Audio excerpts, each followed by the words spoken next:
इस पवित्र सप्ते में यीशु मसीह संडे, परसों संडे रविवार के दिन खजूर की डालियां पकड़कर यरूशलेम में विजय प्रवेश हुए।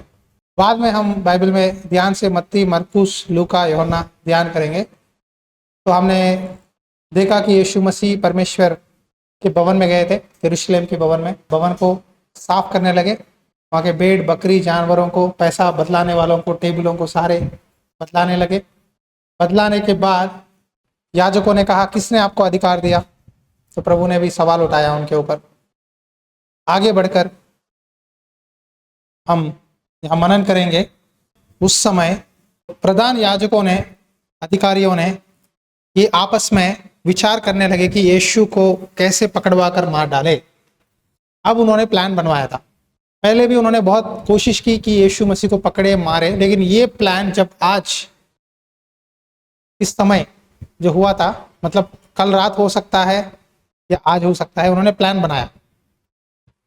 बाइबल में डेट नहीं लिखा है, लेकिन इस हफ्ते में हुए। तो जो यीशु मसीह को क्रूज जाने से पहले एक हफ्ता क्या हुआ वो हम चर्चा करेंगे। तो प्रधान याजक फारसियों ने प्लान बनाया, विचार किया बैठकर आपस में कि हम उसको कैसे पकड़े, कैसे मरवा डाले। तो उन्होंने ये बात मन में सोचा कि पर्व के समय नहीं, कहीं ऐसा ना हो कि लोगों में बलवा मच जाए, क्योंकि उस समय पसह का पर्व आने वाला था। पासओवर, ये पसह का पर्व यहूदी लोग करते थे। क्यों करते थे? मिस्र से लेकर बाहर आए थे, 400 साल गुलामी के बाद बाहर आए थे। तो परमेश्वर ने कहा पसह का पर्व मनाना। इसका मतलब हर एक घर में भेड़ या मेमने को काट कर उसकी लहू को दीवार के दरवाजे के चारों ओर लगाकर मांस को छेती बैठकर पूरा करना है। 3 दिन में खाना है। कहा के ये चीजें लेकर मिस्र से बाहर आए गुलामी में से। तो ये पैसेवर इजराइल लोग अभी भी करते हैं, पसह का पर्व कहते हैं। तो ये पर्व निकट था, तो यहूदी लोग अलग अलग देशों में, इजराइल यरूशलेम में आते थे, क्योंकि उस समय यरूशलेम में भवन था, एक ही भवन था, टेम्पल यरूशलेम में था। सब लोग वहां आकर बलि चढ़ाते थे उसी समय। तो उन्होंने सोचा अगर हम इस समय यीशु को पकड़वाए मारे तो लोग बलवा करेंगे, हमें अटैक करेंगे, तो 2 दिन रुक जाओ। ये सोच था, 2 दिन रुक जाओ। मत्ती और यूहन्ना में देखते हैं कि यीशु मसीह बेतनिया में एक स्त्री है जिसका नाम है मरिया। जब यीशु बेतनिया में शेमोन कोड़ी के घर में थे, शेमोन कोड़ी के घर में थे, ये जो मरियम है ये बेतनिया की गांव की है। ये मरियम यीशु मसीह के पास आई, उसको पता चला कि यीशु मसीह बेतनिया में आए हैं और ये सीमोन कोड़ी के घर में है। तो यीशु मसीह वहां आकर बैठकर बात कर रहे थे। तब भोजन करने सब लोग बैठ गए। यहूदी लोग नीचे बैठते हैं, टेबल नीचे रखते हैं, पैर इस तरह पीछे रहता है। एक स्त्री संगमरमर इत्र लेकर यीशु मसीह के पास आई और उसने पूरा यीशु मसीह के क्या की, उसके सर पे पैरों पे उंडेल दी। वो इतना कीमती था, बहुत कॉस्टली था, कई हजारों में था उन दिनों में, इतना कॉस्टली उसने डाला। तो वहां से यहूदिया इस्करियोत जो था उसने कहा इतना पैसा क्यों वेस्ट किया, ये पैसा हम गरीबों को बांट सकते हैं। तो यीशु मसीह ने कहा गरीब तो तुम्हारे साथ सदा रहेंगे, मैं तो सदा नहीं रहूंगा। उसने मेरी देह पर जो यह इत्र उंडेला है वह मेरे गाड़े जाने के लिए किया है। देखो यहाँ प्रभु ने बता दिया, मतलब मुझे अगले 4 दिनों में मुझे गाड़ देंगे। गाड़ने के समय वो इत्र लगाते हैं, यहूदियों का कल्चर इत्र लगाते हैं। एक आदमी जब मर जाता है उसको कपड़ा, सफेद कपड़ा से लपेट के इत्र डाल के उसको एक गुफा में रखते हैं। तो मुझे मेरे गाड़े जाने के लिए इसने पहले ये किया है। कहते हुए प्रभु ने कहा उसको सताना मत। उसको क्यों सताते हो? हाँ, जहां कहीं सुसमाचार प्रचार किया जाएगा वहां उसके इस काम का वर्णन भी उसके स्मरण में किया जाएगा। प्रभु ने बोला जहां भी आने वाले दिनों में सुसमाचार प्रकट करते हैं, जो ये बहन ने किया इस सबके सामने बताया जाएगा। हालेलुया। अब हम चर्चा कर रहे हैं, ये लड़की इतनी अच्छी लड़की है, इसके पास जो सबसे कीमती इत्र, आज हम लोग सोना चांदी लड़कियां रखते हैं, राइट, लेकिन उन दिनों में इत्र छुपाते थे सबसे कीमती शादी के लिए। तो उसने क्या किया, पूरा लेकर यीशु मसीह के पैरों के पास डाल दी। इसका नाम मरियम लिखा है और अगले अलग समाचार में लिखा है पापिनी स्त्री। तो ये लड़की ने यीशु मसीह को इतना प्यार किया कि उसने सबसे बहुमूल्य इत्र दे दिया। छेले, वहां बहुत लोग थे, सब लोगों को गुस्सा आया कि क्यों इसने इतना पैसा वेस्ट किया, लेकिन यीशु मसीह ने तो कहा इसने मेरे गाड़े जाने के लिए किया है। तब मरियम ने जट मानसी का आधा सेर बहुमूल्य इत्र लेकर यीशु के पांवों पर डाला और अपने बालों से उसके पांव पोंछे और इत्र की सुगंध से घर सुगंधित हो गया।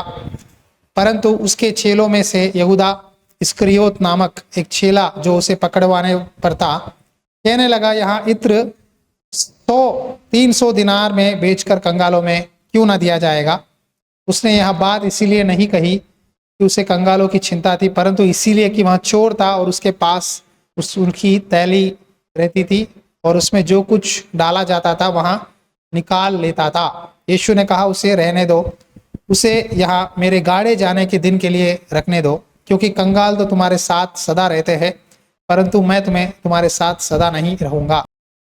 देखो यहाँ क्लियरली हम देखते हैं कंगाल गरीब को आप कभी भी मदद कर सकते हो, लेकिन मेरी सेवकाई के लिए जो भी कर रही है ये याददाश्त के लिए रहा जाएगा। इसलिए मैंने बहुत बार बोला प्रभु के नाम से आप एक गिलास ठंडा पानी प्रभु के दास को दो, उसका आशीष 100 गुना मिलेगा। तो यीशु मसीह ने क्लियरली बोला इसने तो अच्छा काम किया, इसे सताना मत। 300 दिनार, एक दिनार कितना पता है आज के दिन में? 300 रुपए। तो 300 दिनार मतलब 90,000 आज की कैलकुलेशन पे। तो इतना कीमती इत्र उसने डाल दिया। आज आपका सबसे कीमती चीज क्या है पता है? आपका शरीर, आपका दिल। सबसे कीमती चीज क्या है? हृदय। जो दिल प्रभु को देता है वो सब कुछ देता है। जो प्रेयर करते हैं, जो प्रभु को दिल देते हैं, उसे बोलने की जरूरत नहीं है। आप प्रार्थना करो, आप बाइबल पढ़ो, आप सेवा करो, वो करो, बोलने की जरूरत नहीं है। ऑटोमेटिकली आपके अंदर वो प्रेरणा आता है, ऑटोमेटिकली आप करते जाओगे प्रभु के लिए। तो यीशु मसीह ने भी यही बोला इसने बहुत अच्छा काम किया है, इसको सताना मत। एक सिचुएशन हम ये देख सकते हैं, और दूसरी सिचुएशन ये है कि उसी समय यहूदा इस्करियोत विश्वासघाती था। कौन था? विश्वासघाती। उसका काम क्या था? उसने सोचा कि यीशु मसीह को पकड़वाऊं। हाँ, यीशु मसीह को पकड़वाऊं। लूका अध्याय 22 में इसके बारे में लिखा है, वचन 30 से लेकर 3 से 6 तक। तब शैतान यहूदा में समाया जो इस्करियोती कहलाता और 12 चेलों में गिना जाता था। उसने जाकर प्रधान याजकों और पहरुओं के सरदारों के साथ बातचीत की कि उसको किस प्रकार उनके हाथ पकड़वाए। वे आनंदित हुए और उसे रुपये देने का वचन दिया। उसने मान लिया और अवसर ढूंढने लगा कि जब भीड़ में ना हो तो उसे उनके हाथ पकड़वा दे। और मत्ती में लिखा है वहां उसी समय से उसे पकड़वाने का अवसर ढूंढने लगा। तो यहूदा इस्करियोत याजकों से, सरदारों से बातचीत करने लगा और कहा मैं पकड़वाऊंगा यीशु मसीह को, आप मुझे बदले में क्या दोगे? तो उन्होंने कहा हम 30 चांदी के सिक्के देंगे। तो 30 चांदी के सिक्कों के लिए, पैसों के लिए उसने क्या किया? बोला मैं पकड़वा के दूंगा, मुझे टाइम दो। टाइम देखने लगा कि कब यीशु मसीह भीड़ में नहीं है, कब यीशु मसीह अकेले रहते हैं, यीशु मसीह कहाँ जाते हैं, कहाँ प्रार्थना करते हैं, किससे बात करते हैं, सारा टाइमिंग यहूदा इस्करियोत को पता है। तो इसने प्लान बना के यीशु मसीह को पकड़वाया। मतलब कल वीरवार, गुरुवार के दिन रात यीशु मसीह को पकड़वाया, आधी रात में पकड़वाया, जब यीशु मसीह गत्सेमन बगीचे में थे, प्रार्थना कर रहे थे। तो जब उसने बहुत अच्छा प्लान बनाया, उसको पता है कि सबके सामने मैं यीशु मसीह को पकड़वाऊंगा तो लोग मारेंगे। ये बात फारसियों को पता है, सरदारों को पता है, इसीलिए उन्होंने कभी भी हाथ नहीं डाला यीशु मसीह पे। लेकिन उसने अच्छी प्लान बना के रात के समय में यीशु मसीह जब अकेले थे 3 चेलों के साथ, पतरस, यूहन्ना, याकूब, उस समय उसने यीशु मसीह को बहुत समझदारी के साथ पकड़वाया। देखो आज भी कलीसियाओं में यहूदा इस्करियोत जैसे लोग होते हैं जो प्रभु की सेवकाई को तोड़ते हैं, जो प्रभु के दासों की गलतियां ढूंढकर, परमेश्वर की सेवा को तोड़कर, चर्चेस को, विश्वासियों को हटा देते हैं। परमेश्वर के दास के ऊपर गलत गलत बातें बोलकर, विश्वासियों को बहकाकर, विश्वासियों को चर्च आने से रोककर, कई चर्चेस आज इस तरह यहूदा इस्करियोतियों के द्वारा चर्च टूटे हैं। यहूदा इस्करियोत यीशु मसीह को पकड़वाया पैसे पे, उसने कुछ गलत नहीं बोला यीशु मसीह के बारे में, लेकिन आज दासों पे, प्रभु का सेवा करने वालों पे गलत बातें बोलकर, उनको विश्वासियों के बीच में पीछे, पीठ के पीछे बातें कर कर, पीठ के पीछे, मैंने एक फोटो देखा, 4 दोस्त बैठे हुए थे, एक दूसरे को खिला रहे थे, लेकिन पीछे एक दूसरे के हाथ के पीछे चूरा था। 4 लोग बहुत प्यार से हंसते हुए ही खिला रहे थे, लेकिन पीठ के पीछे क्या था। तो आज सेवकाइयां क्यों टूट रहे पता है? एक पे दूसरा, तीसरे पे तीसरा, खास करके प्रभु के दासों पे गलत बोल लेंगे तो जो विश्वास में कमजोर है वो लोग विश्वास कर मान लेंगे। जो विश्वास में कमजोर है, जब गलत बोलोगे वो लोग मान जाएंगे, वो चर्च छोड़ देंगे, प्रभु से हटक जाएंगे। लेकिन उसका सजा जो लोग भटकाते हैं वो लोगों को बहुत भयानक है। यीशु मसीह ने बोला, जब एक छोटे बच्चे को आप ठोकर का कारण बनते हो, तुम इससे बेहतर है कि कहीं क्या करना है, फांसी डाल के लटक जाओ, समुद्र में गिरो। जब यहूदा इस्करियोत ने यीशु मसीह को खुद पकड़वाया तो प्रभु ने बोला इसकी पाप की क्षमा नहीं है, अगर ये पैदा ही नहीं होता तो अच्छा है। 3.5 साल प्रभु के साथ था, प्रभु के साथ सेवा करता था, लोगों के लिए प्रार्थना करता था, सुसमाचार बोलता था, सारा अधिकार मिला, प्रभु ने सब कुछ दिया, लेकिन यीशु मसीह को ही पकड़वा दिया। किसके लिए? 30 चांदी के सिक्कों के लिए। पैसों की लालच में प्रभु की बुराई किया, प्रभु को पकड़वा दिया। आज अगर यहूदा इस्करियोत की आदतों से हम कोई भी चर्च में विश्वासी चला तो उसके लिए हाय हाय, क्योंकि प्रभु का सेवा उसने सोचा कि मैं बिगाड़ूंगा, लेकिन वो खुद प्रभु से पहले फांसी डाल के मर गया। शुक्रवार यीशु मसीह को क्रूस पे चढ़वा रहे थे, क्रूस पे यीशु मसीह जाने से, उस गोलगोता पहाड़ जाने से पहले ही वो खुद फांसी डाल के मर गया। उसके पेट के अंतड़ियां नीचे गिर के चुकनाचूर मर गया। वो 30 चांदी के सिक्के जब मंदिर में फेंक दिया, वो लेकर याजकों ने भूमि खरीदा, लैंड खरीदा, उसको कहते हैं लहू का भूमि। इसके नाम क्या है इब्रानी में? अकेल दामा, इब्रानी भाषा में। वो जगह लेकर वो साइड रख दिए यहूदा इस्करियोत का। देखो, यीशु मसीह को पकड़वाने के लिए मिला हुआ पैसा से जमीन खरीदा, पारसियों ने खरीद के उसे अलग कर दिए। तो याद रखो, कोई भी व्यक्ति अगर आपसे प्रभु के दास के बारे में, जो आप चर्च जाते हैं वहां गलत बोल रहा है, तो यहूदा इस्करियोत, वो सेवा को बांधने वाला नहीं है, तोड़ने वाला है। यहूदा 12 में एक बंदा आया, इसीलिए कहता हूं प्रार्थना करो, प्रार्थना करो, नहीं तो शैतान अटैक करेगा। यीशु मसीह को सब कुछ पता है, इसीलिए उस रात पहले ही प्रभु को पता है आप में से एक बंदा शैतान है। प्रभु ने बोला आप में से एक मुझे पकड़वाएगा, और पतरस के बारे में बोला तुम मेरे बारे में 3 बार इनकार करोगे। सुबह मुर्गा चिल्लाने से पहले 3 बार तुम मेरे बारे में झूठ बोलोगे और कहोगे कि मैं प्रभु को नहीं जानता। पतरस ने कहा प्रभु मैं तेरे लिए मर तो जाऊंगा लेकिन झूठ नहीं बोलूंगा। चेलों ने कहा हम भी नहीं बोलेंगे, हम भी नहीं बोलेंगे, हम भी नहीं बोलेंगे। लेकिन प्रभु ने बोला तुम लोग सब लोग तीतर भीतर भाग जाओगे मुझे छोड़ के। जो प्रभु ने जो बोला वो हुआ। लेकिन अच्छी बात है कि प्रभु ने प्रार्थना किया, फिर उनको पीछे लाया, विश्वास में बढ़ाया, और जो पतरस ने वादा किया मैं तेरे लिए मर जाऊंगा, और चेलों ने जो कहा हम भी मर जाएंगे, वैसा उन्होंने प्रभु के लिए शहीद हुए। बस एक आदमी मिस हो गया। आज मैं नहीं चाहता कि आप में से कोई भी यहूदा इस्करियोत बने, ना होए। आप हो तो पतरस बनो, यूहन्ना बनो, याकूब बनो, यीशु मसीह के चेले की तरह। सेवा बांधने बहुत मुश्किल है, पता है, सेवा तोड़ना बहुत इजी है। मेरे बारे में 10 लोगों को बुराई बोलो, ठीक है, टूट जाएगा सेवा, लोग छोड़ देंगे। लेकिन सेवा बांधना, एक आत्मा चर्च में आना बहुत मुश्किल है। एक प्रसव वेदना, 9 महीने बच्चे को ढोकर, आप जानते हो माँ बाप, आपको पता है कितना मुश्किल है माँ बाप बच्चे जन्ना, पैदा करना, बड़ा करना, पढ़ाना। कभी कभी सताते, अरे मुझे सताना मत, सर पकड़ लेते हैं बच्चे जब सताते, स्कूल नहीं जाता, पढ़ाई नहीं करता। प्रभु के दास का मन भी यही है। हालेलुया। प्रभु का दास चाहता है कि सब लोग पास हो जाए पास मतलब स्वर्ग के राज्य जाना है। पौलुस का बात यही है कि मैं आप सबको मसीह यीशु की जैसा बनाऊं। जब शीशे में देखोगे, आप नहीं दिखना है, आपके अंदर यीशु मसीह दिखना है। तब तक मुझे प्रसव वेदना है, वो मेरा बुलावट है। मैं जैसे आपको इस तरह वचन बता के हाँ प्रार्थना जाओ, ये नहीं है मेरा बुलावट।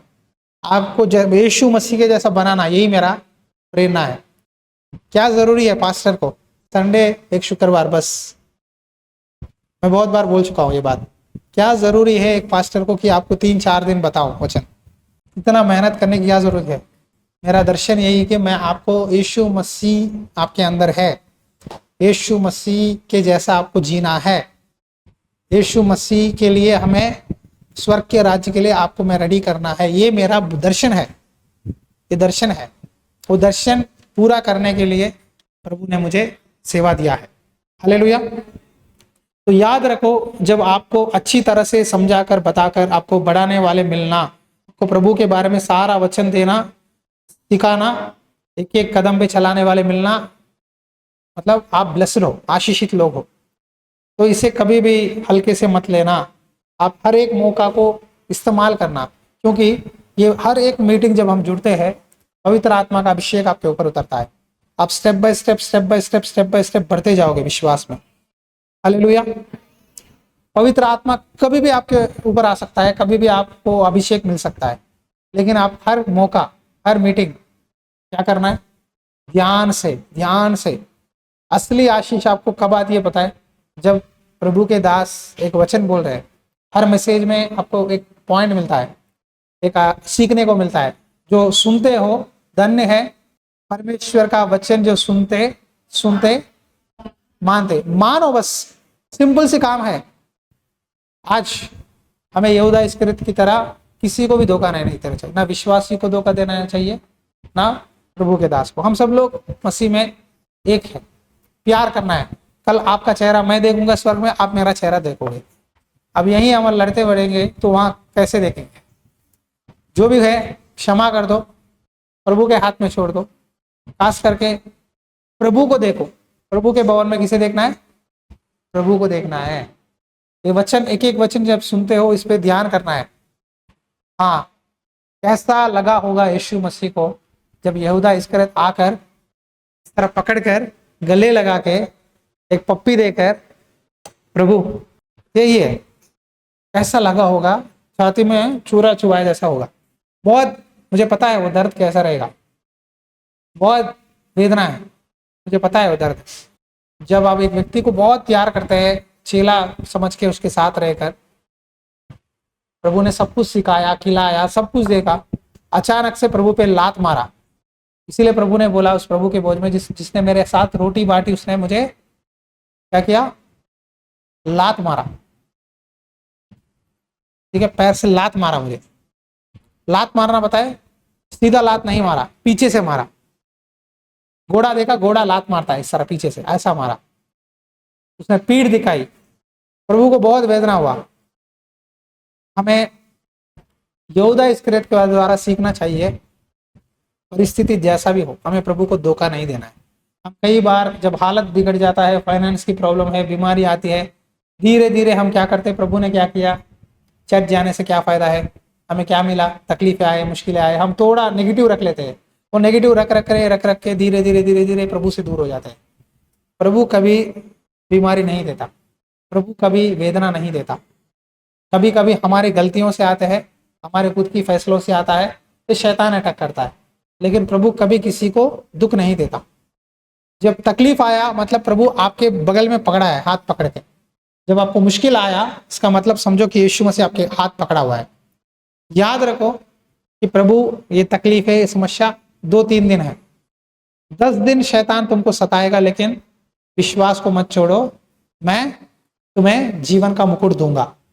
कुछ दिन तकलीफें होंगे, लेकिन परमेश्वर आपको नहीं छोड़ेगा। प्रभु आपको देखेगा ये कितना सब्र है इसके अंदर। तो थोड़ा टेस्टिंग टाइम हो गया तो आप पास हो जाओगे, तो प्रभु आपको आशीष बोलेगा। हालेलुया। तो यह बातें याद रखिए। और कल के दिन रात प्रभु का भोज उस ऊपर की कोठरी में हुआ। हम कल फिर गूगल मीट में इसका मनन करेंगे, डिटेल ध्यान करेंगे क्या क्या बातें हुए। तो आज के दिन मैं जो कुछ सिचुएशंस हुए, मैं नहीं कहता कि आज ही हुआ बोल के नहीं बोल रहा हूँ, आप ध्यान से समझो। इस हफ्ते में मत्ती 26 से लेकर 28 में 26 से लेकर फिर मार्क, लूका, यूहन्ना, जो जो सिचुएशंस हुए मैं आपको पूरे इकट्ठा करके एक एक समझा रहा हूँ क्या क्या हुआ। हालेलुया। तो यहूदा इस्करियोत ने पकड़वाया, बाद में यीशु मसीह ने चेलों के साथ पसा का अंतिम भोज, लास्ट डिनर किया। वो कल रात हम कल गूगल मीट में ध्यान करेंगे।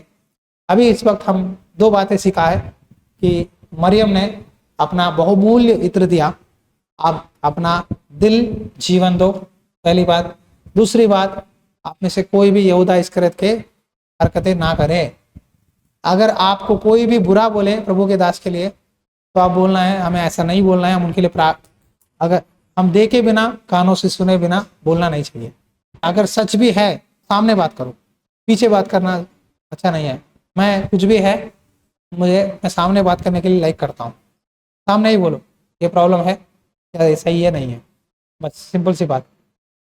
हालेलुया। तो याद रखो, बी स्ट्रेट फॉरवर्ड प्रभु की तरह। प्रभु ने स्ट्रेट फॉरवर्ड बात किया यहूदा इस्करियोत। यहूदा इस्करियोत तो पीठ के पीछे कर रहा था। यहूदा ने पूछा, आप 12 में एक बंदा ने मुझे पकड़वाएगा, तो सब लोगों ने कहा क्या प्रभु मैं हूं मैं हूं मैं हूं। यहूदा ने कहा प्रभु मैं हूं। तो प्रभु ने कहा तूने आप कह दिया। प्रभु नहीं छुपाया, स्ट्रेट फॉरवर्ड बोल दिया, तूने आप कह दिया। फिर भी चेलों को पता नहीं चला, और यीशु मसीह ने का जो पतरस को ना, पतरस तो बड़ा है सबसे, उसने बोला कौन, पूछ पूछ, यीशु मसीह को पूछ। यूहन्ना को पूछ रहा था, यूहन्ना सबसे छोटा था, छाती पे लेट रहा था प्रभु के। तो यूहन्ना ने पूछा प्रभु कौन है, देखिए ये रोटी मैं दाखरस में डुबा के जिसको देता हूँ वही मुझे पकड़वाएगा। तो रोटी डायरेक्टली प्रभु ने यहूदा को दिया। रोटी खाते ही यहूदा के अंदर शैतान आया, वो बाहर चला गया। वचन में लिखा है रात है। कई बार प्रभु का बोझ बिना प्रार्थना किए लोगे तो शैतान आपको पकड़ेगा, कि घर में लड़ाइयाँ झगड़े सब धमाका होगा। प्रभु का बोझ इसीलिए मन विवेक शुद्ध करके अपने गुनाहों को प्रभु से बोलकर माफी मांगकर लेना है, नया मन से। गलतियों से, लड़ाई से, झगड़ा से, गुस्सा से लोगे, शैतान आपके लाइफ में और अटैक्स करेगा और आप पीछे जाओगे। आया समझ में? आया? तो इसीलिए प्रभु के भवन में, प्रार्थना में, संगति में धन्यवाद करते हुए प्रभु ये खाना दिया, धन्यवाद तेरे भवन में बैठकर खाने का मौका मिला। कितने लोगों को मिलता है? प्रभु का भवन में खाना मतलब बड़ी आशीष है। जो भी मिलता है धन्यवाद के साथ खाना खाओ, प्रार्थना करो, गीत गाओ, प्रभु का बोझ ईमानदारी से अच्छे मन से लो, प्रभु आपको बढ़ाएगा। आमीन।